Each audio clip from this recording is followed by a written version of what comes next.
All right, so we get more transformers today.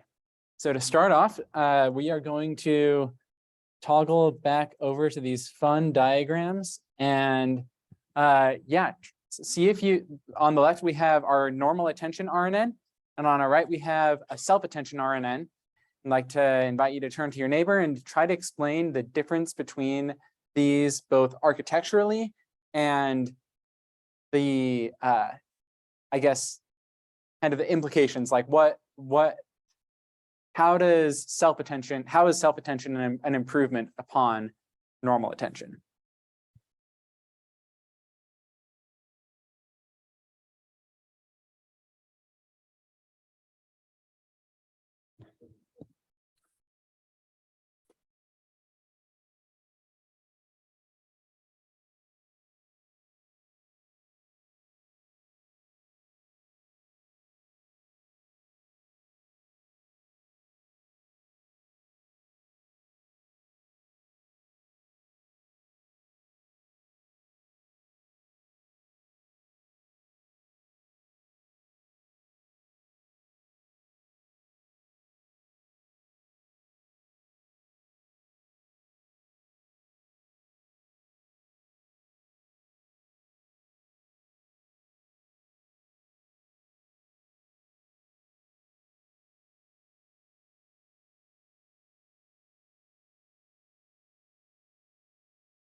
Okay, let's hear from someone who we don't hear from very often. What do you think? What are some differences between our basic attention RNN and our self-attention layer?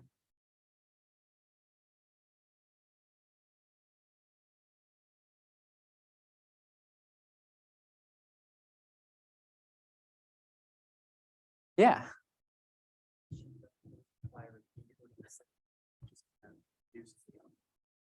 Self-attention doesn't require a decoding section.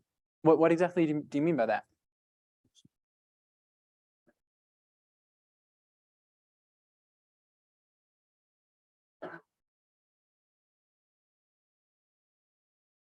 Yeah, so that's an interesting point. That is kind of true. So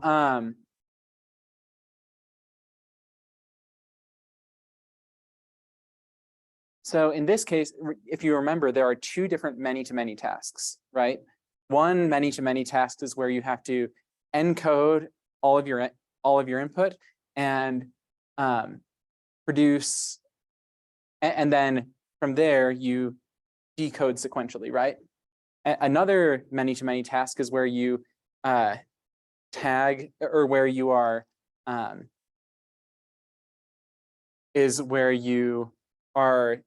labeling each token. So it's slightly different. So it's like part of speech tagging versus translation. Part of speech tagging, you have a label for each one of your inputs, whereas translation, you consume all of your input and then you produce an output. And so you can actually do both of those tasks with both RNNs and transformers, but, and I think this is the point that you're saying, is in transformers, and actually we can't really see this in this diagram, but in transformers, when you're doing decoding, each of those decoded tokens can look at each of the tokens in the output. And actually, and let me walk that back actually even a little more. Both attention and self-attention can do that.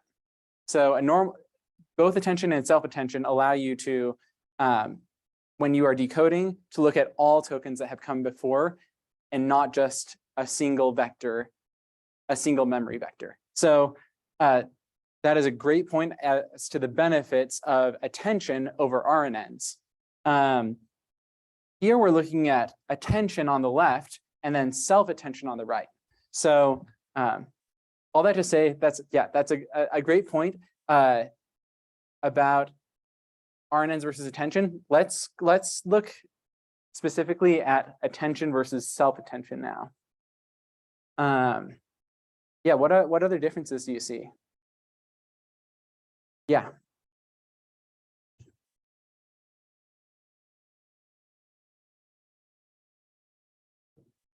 Yeah, totally. Yep. Yeah. So he's pointing out that in the attention RNN, we are dependent on this sequential process, and we have to consume all of our previous tokens in order to get to HL-1. Whereas the transformer takes away that recurrence and instead embeds each token individually. And so that helps a lot with data efficiency during training. Good.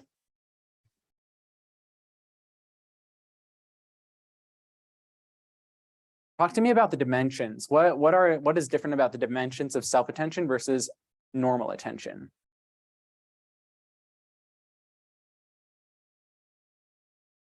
Yeah, Joseph.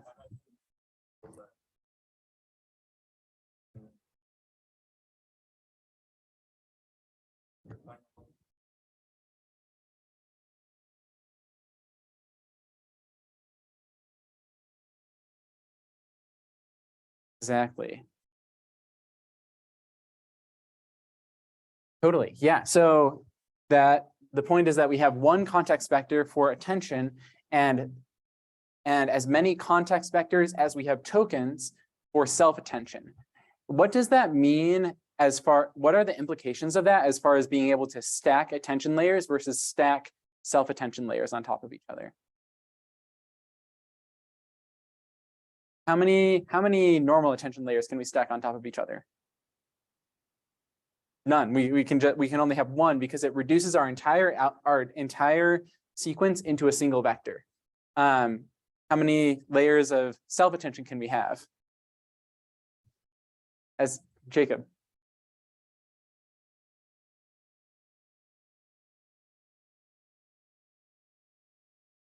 No, it does not reduce by 1. So we have a sequence of length L-1 as input, and we have a sequence of length L-1 as output.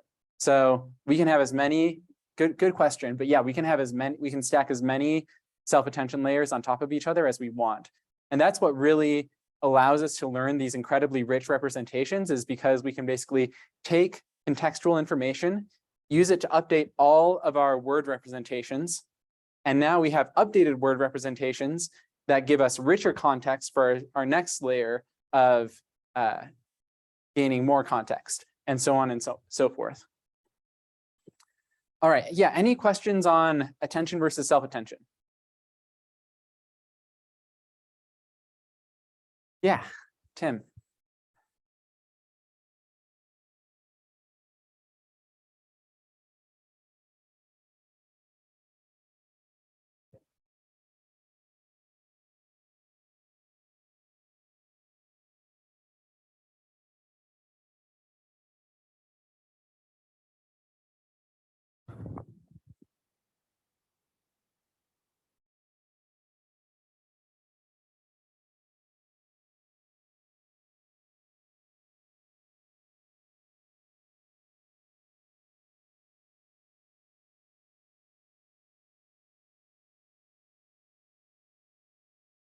I see exactly what you're asking. That is a great question. So yeah, the question is, if we're only worried about predicting XL, what's the point of having all of these other context vectors, right? And the answer is, we don't gain anything in a single layer self-attention network. The real benefit of self-attention is that we can stack, because we preserve the dimensionality, the number of tokens, we can stack many self-attention layers on top of each other. And then we can, and then we would take the last token, or the last CL-1 to make a prediction. So yeah, the point is that self-attention doesn't bias a whole lot when in a single layer, but it allows us to stack multiple layers. One other note on that, because we have predictions for X2 to XL, we can also do batch training with self-attention in a way that we cannot with normal attention. And that's because we don't have this recurrence. And so we can get a loss, or we could just predict token XL, but we can actually predict token X2 all the way to XL and get loss for each of these tokens. So that's an additional benefit is because you don't have this recurrent dependency, you can do batched training with self-attention. Yeah.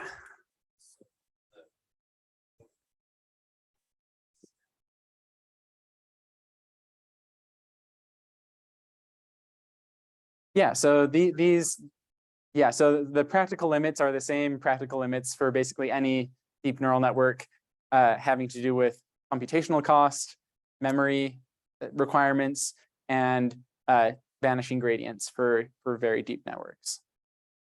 Yep, good question. All right. So let's pop back over to our lecture for today. So we looked at a single self-attention layer, but now we're going to put it all together into the full transformer architecture. And this is it. So a transformer has two halves. It has and actually we've already seen a lot of this already from the J. Alomar illustrated transformer. But we have an encoder and a decoder. Encoder on the left, decoder on the right, and we can stack n encoders and n decoders. So you can imagine we would have n of these encoder units stacked on top of each other, and then we would take the output of that last encoder unit and feed it into each of our n decoder units. And these n's don't have to be the same. You can have a different number of decoder layers in the decoder. So then let's look. So we have our encoder and decoder, but there's some other things in here. So we have an embedding of our input and an embedding of our output. So in this architecture, this encoder decoder architecture, this corresponds to the many-to-many task. So yeah, there are, and specifically the many-to-many task where we have an input sentence and an output sentence of different lengths. So think machine translation, for example. So this input embedding would be the input of our English sentence, and this output embedding would be the output of our Spanish sentence. And then this output embedding would predict probabilities for the same output tokens shifted right. So same deal as when we were training our RNN. We're going to have our inputs shifted left and our outputs shifted right. So then we also have this positional encoding. And so if you remember, someone, I think it might have been Jared, pointed out that once we took out the recurrence, there was nothing telling our neural network about the relative positions of tokens. It was our attention alone is a set operation that doesn't respect ordering of the inputs. And so because of that, we will add what's called a positional embedding to our input embedding. And we will look at the details of how that works in a couple of slides. So then looking inside this encoder, we have, and inside the decoder, we have 3 different types of attention. So we looked at one in the diagram already, and that is the multi-head attention. But we're also going to have a masked multi-head attention in the decoder, as well as what we will call a cross attention in the decoder. And we'll see how each of those work. And then we also have feed-forward networks. Does anyone remember what a feed-forward network is equivalent to? A linear layer or a fully connected layer. Feed-forward, linear layer, fully connected layer, WX plus B, all of those are the same thing. What was that? And also a dense layer. Yep, those are all the same thing. Yeah, question. Does it have a ReLU? I don't remember what the activation is. Yeah, but there is an activation function. I'm just not sure what it is. And then there's also, you'll also notice we have these skip connections, which allow for the lost landscape to be a lot smoother. And we've mentioned skip connections a couple of times in this class so far. They're basically, you can think of them as shortcuts for our gradients to make it easy. Number one, basically to help our loss function have more direct access to the parameters that it is trying to optimize. Yeah, so we're going to break this down, but I guess any questions on this full most general transformer diagram? Yeah, Joseph.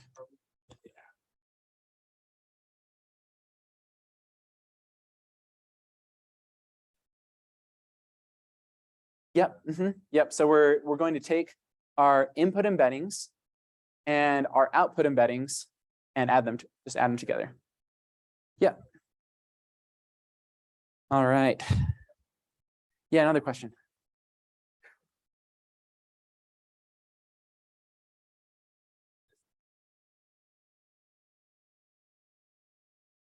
Yes. That great question.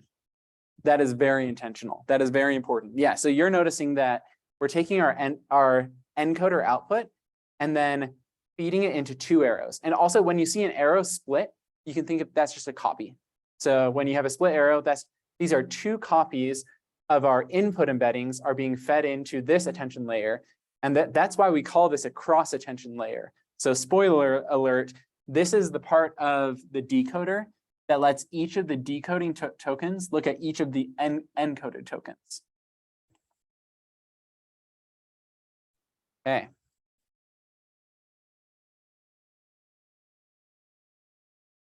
So yeah, another thing, we called this multi-head attention. And so this is I guess a finer detail, but when in the transformer architecture, they actually end up using H attention heads is what they will call them, which allow the output to look at different parts of the input.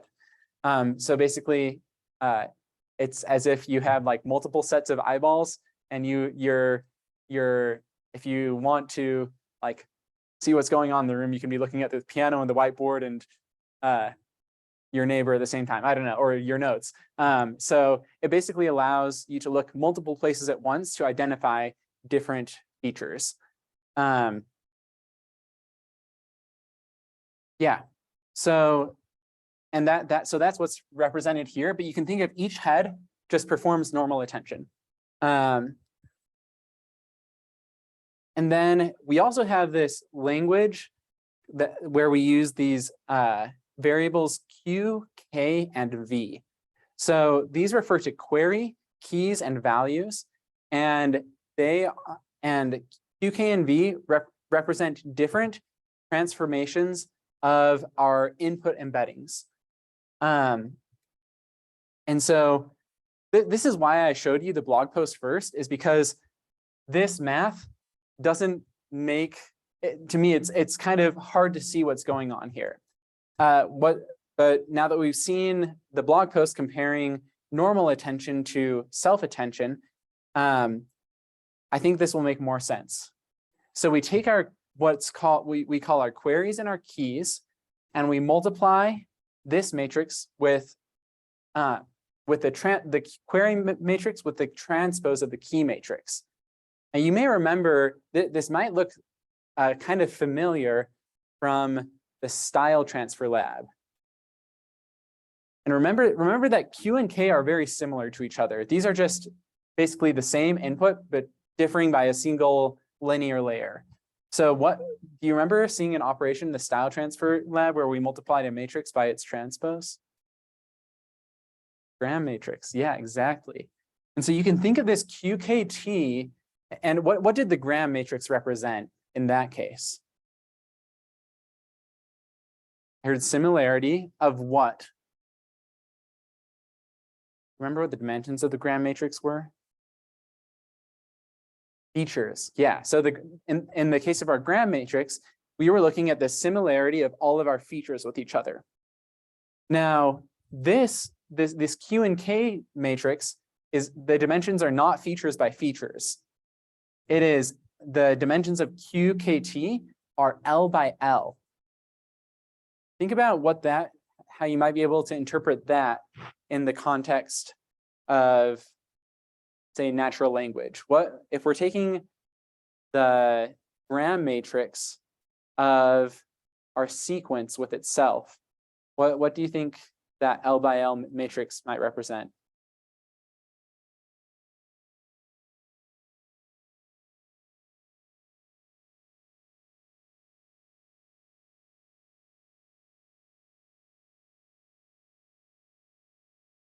Someone we haven't heard from yet. Yeah, what do you think the L by L matrix would represent? Exactly. Yes, the similarity of each word with all of the other words. So that's what you can think of when you see this QKT. And we call this our attention matrix. And it basically tells us how much each word is related to all of the other words. So we have this L by L matrix, and we're going to do a normalization. You don't need to worry about this too much. This just basically makes it so that this matrix has basically normalized values that are in an expected range. We pass that through a softmax function. So what does the softmax function do? Yeah, Dane. It gives us probabilities that sum to 1. So now we have an L by L matrix that's normalized across one of its dimensions. Can you see where we might be going with this? And then we're going to multiply that by a matrix of V, which is also very similar to Q and K. It's just a linear layer away from our embeddings.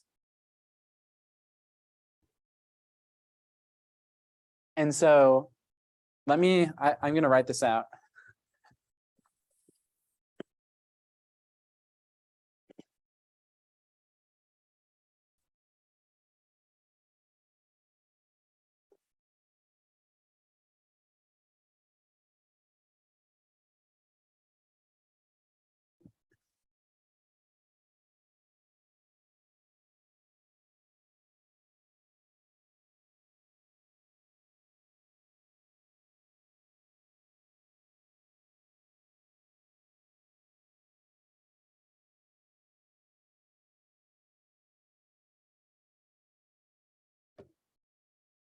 Okay, so QKT, what dimensions does it have?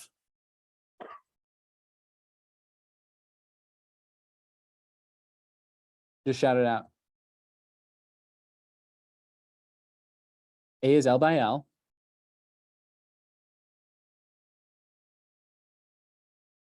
And it's normalized across one of those dimensions, and we're going to multiply A by V. And V has dimensions L by D. Oops. Okay, well, yeah, so A is L by L. And V is L by D.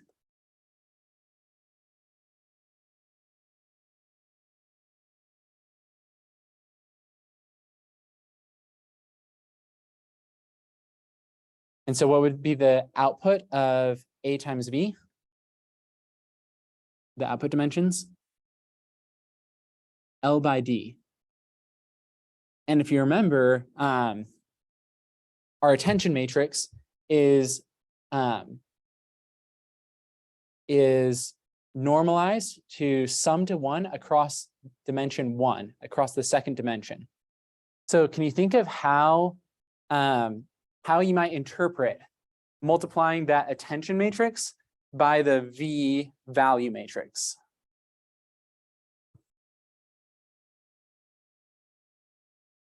Yeah.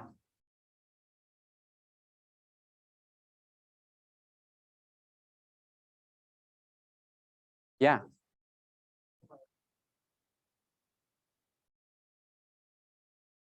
Exactly. Yeah. So we're that's exactly right. So we're treating this attention matrix as basically probabilities or weights on each of the other tokens.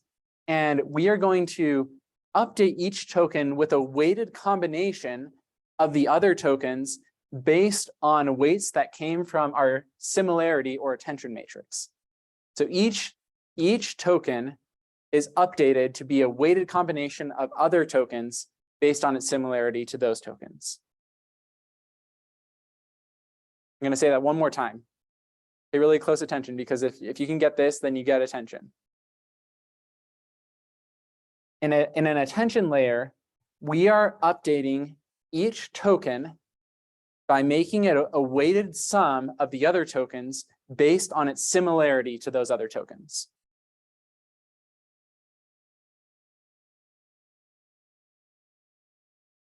Okay, any questions on that before we move to the next slide? Yeah.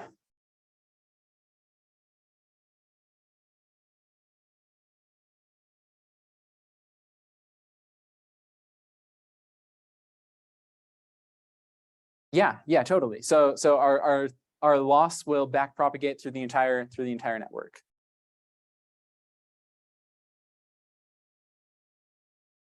Good question. Great question. Yeah. So where are the weight matrices here?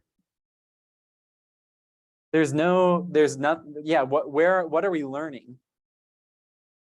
The answer is that all we learn in this attention network are these different linear transformation, or these different transformations of our input to give us key, query, and value vectors. And also we have linear layers between each attention layer as well. Yeah. Yeah, they have an activation function. Actually, you know what? I'm actually not 100% sure on that, because this softmax can function as an activation function. So they may take advantage of this softmax, and that may be the only activation function. I'm not sure off the top of my head, but I'm sure it is in the paper. Okay, let's move on. Okay, and so this is reiterating what I said out loud, but now for those who are visual learners, you can see it in front of you. I can't get rid of those with that writing, unfortunately. Annoying.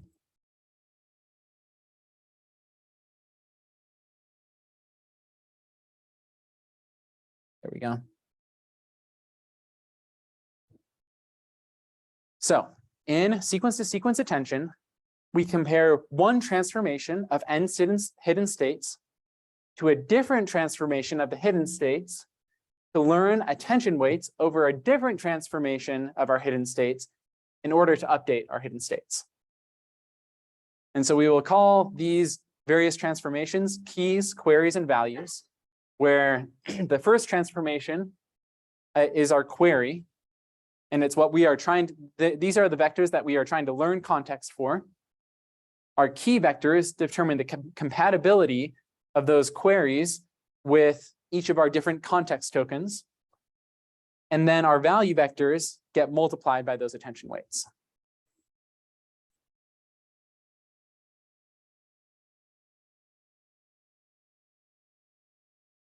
And that's just the mathematical representation of it. And so we weigh each value vector based on its similarity, the similarity of the corresponding key and query.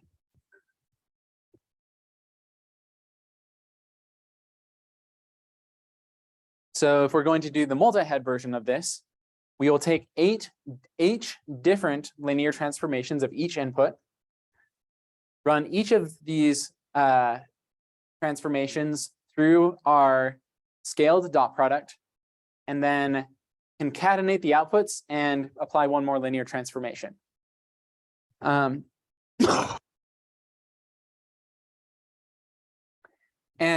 one thing is that these in this case, 8 different attention heads, effectively you can actually implement them as a single linear transformation. that produces that produces a single vector of output that you just divide into 8 chunks and then do self-attention on each of the chunks. Does that kind of make sense?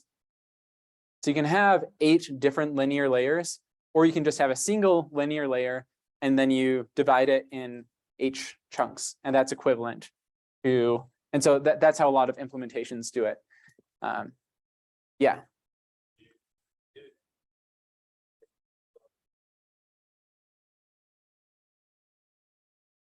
Exactly, yeah. You'd have a key linear layer, a query linear layer, and a value linear layer.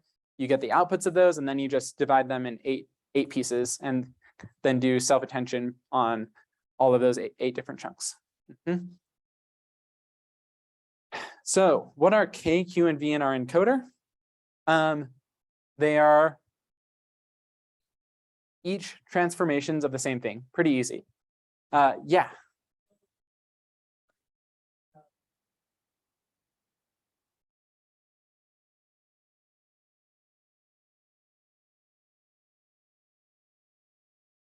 You're dividing each one into 8 sections, into eight pieces. Yeah, because if you just replicated it 8 times, then there would be no extra information in there. Yeah, good question. Okay. So then once we do that, the last layer of our encoder sends output to each of the decoder layers. What are K, Q, and V in the decoder? Now this is where it gets interesting. So in this masked multi-head attention, the first attention layer in each decoder layer, K, Q, and V all come from the input. So that's pretty simple. It's exactly the same as encoder attention.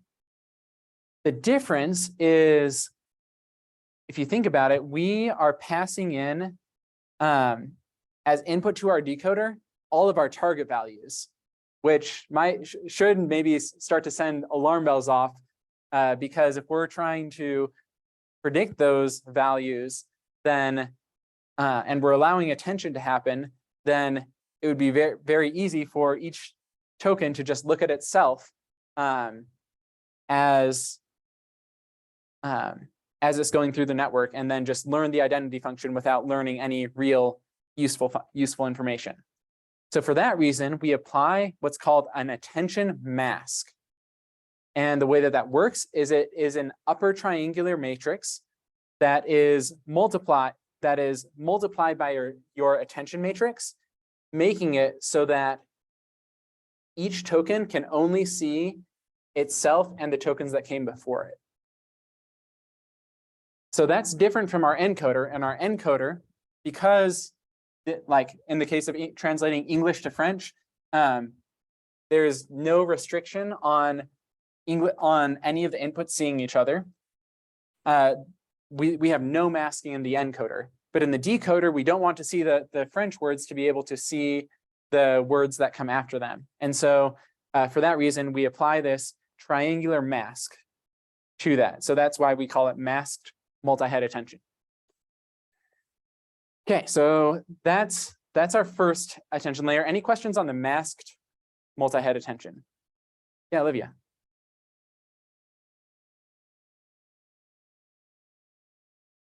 Yeah, yeah. So it's an L by L. The attention matrix is L by L, right?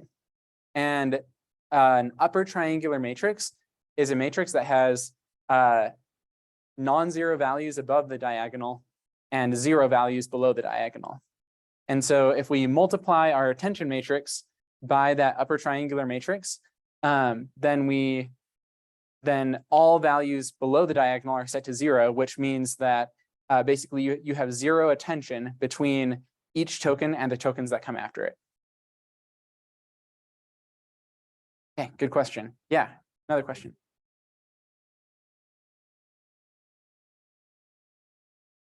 We're filtering out the tokens that come before it. After it, okay, we're feeding. Why don't we just feed it the input? I don't know what you mean by feed it the input. So what we want.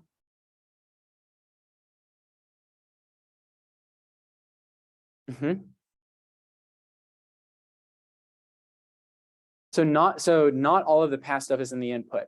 So in the case of translation, what this effectively means is that if we're translating I am a student to yo soy un estudiante, and we're trying to predict the word estudiante can look at yo soy as well as the English thing that it came from. So I think what you're proposing is only allowing estudiante to see the English stuff. But what the triangular attention allows us to do is see all of the other inputs in the decoder that come before it as well.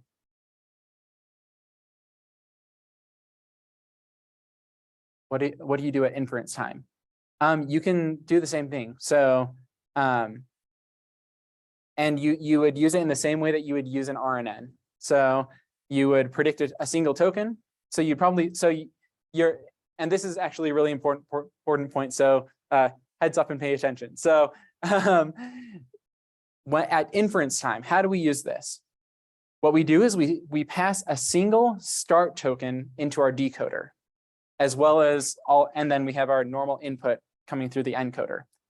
And what that results in and then our output probabilities will be the same size as our decoder inputs. And so we will predict the token following the start token. Then once we have that token, we will pass in the start token concatenated with our prediction. So let's say yo, the start token and yo. Now we have two inputs, and we will get predictions for the next token, etc. And so then you just cycle that recurrently, and you decode one token at a time. Any questions on that note about inference? Yeah, Dane.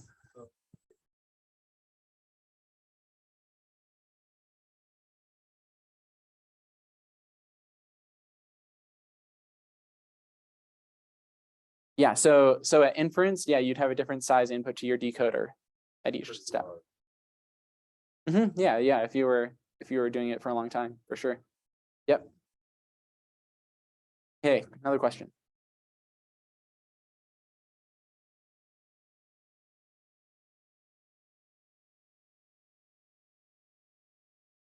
Are you wondering about training or inference? Yeah, so I just described inference, where we would pass in a start token, get a prediction and then probably take like our maximum prediction and then pass in start token and like argmax of the prediction, etc. That's inference. At training time, we already know what the target is. And so we have the target shifted left as our input and the target shifted right as our targets. Does that make sense? And so and that way you can do an entire batch, so to speak, of predictions in one pass. So at training time, you pass in an entire sentence shifted left, you get predictions for the entire sentence shifted right, you do cross entropy loss on all of those tokens, sum it up, and backpropagate. Okay. Oh man. I was hoping to get to BERT and GPT and all these fun variations, but I think this would be a better use of our time to really solidify this at the end of class. So we're going to do an exercise. So pull out a piece of paper or something you can write on. And this is the task. We want to, we're going to have a single layer. So n equals 1, a single layer transformer. And you are going to, and then we're going to look at it during training. And the question is, what will be the dimensions at each step, basically at each junction of arrows in this transformer diagram? So yeah, let's do this together. Yep. I think that's a good idea. Let's pull up a whiteboard.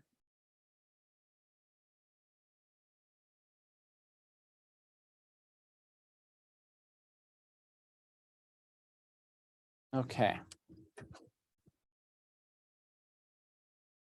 So First question is, what will be our input dimensions to the encoder?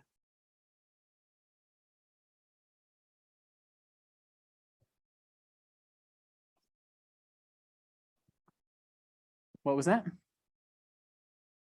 L by D, that is correct. Yeah, so our input is going to be a sentence of L by D. And we're going to assume that this is already coming from, like we already have our embeddings. So D is the dimension of the embedding. The dimension of both the positional embedding and the word embedding. Yeah, question, Tim.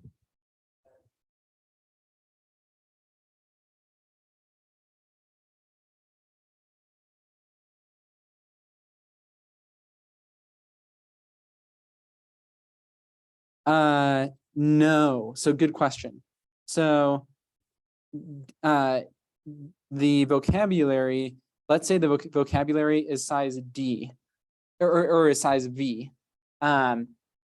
Each word in the vocabulary gets an embedding of size D.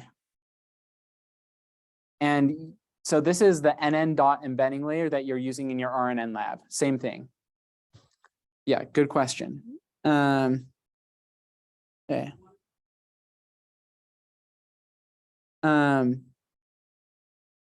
Capital L represents the sequence length. The number of words in the sentence, correct.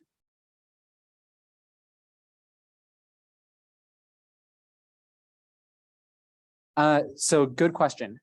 So he asked whether it's sequence length -1. So if you remember, we actually have two different sequence lengths. One is I am a student, and the other is yo soy, or let's do the French example where, yeah, je suis étudiant, because they have different lengths. So let's call I am a student L1, okay? And then our input to our decoder would have what dimension? Would it be L2? Would it be L2 -1? Why would it be L2? Why would it not be L2 -1?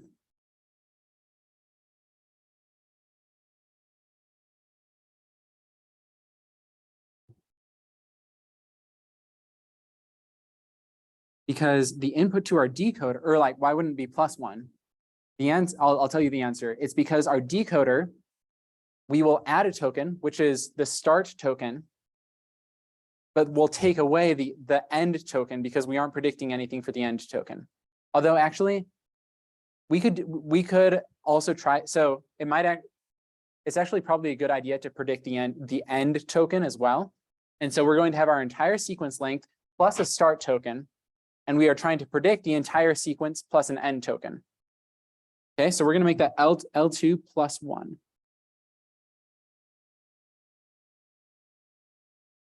And that will be passed into then, yeah, so we have both of our input sizes. What do we want our output size of our decoder to be?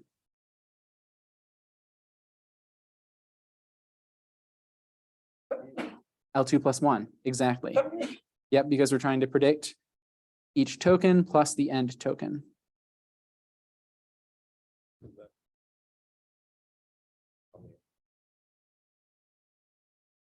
We do not have a start token for the encoder.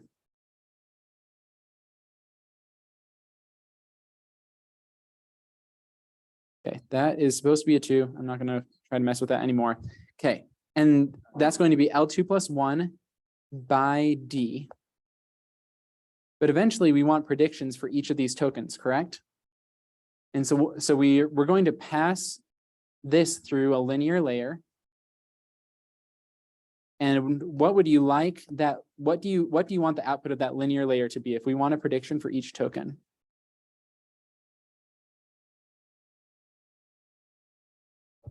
Vocabulary size, exactly. So what's our first dimension going to be?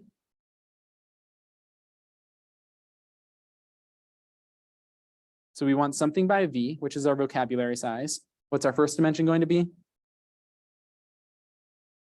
not D. Well, so the linear layer will have dimensions D by V. That's correct. But the output of that linear layer will have dimensions L2 plus 1 by V, and that will give us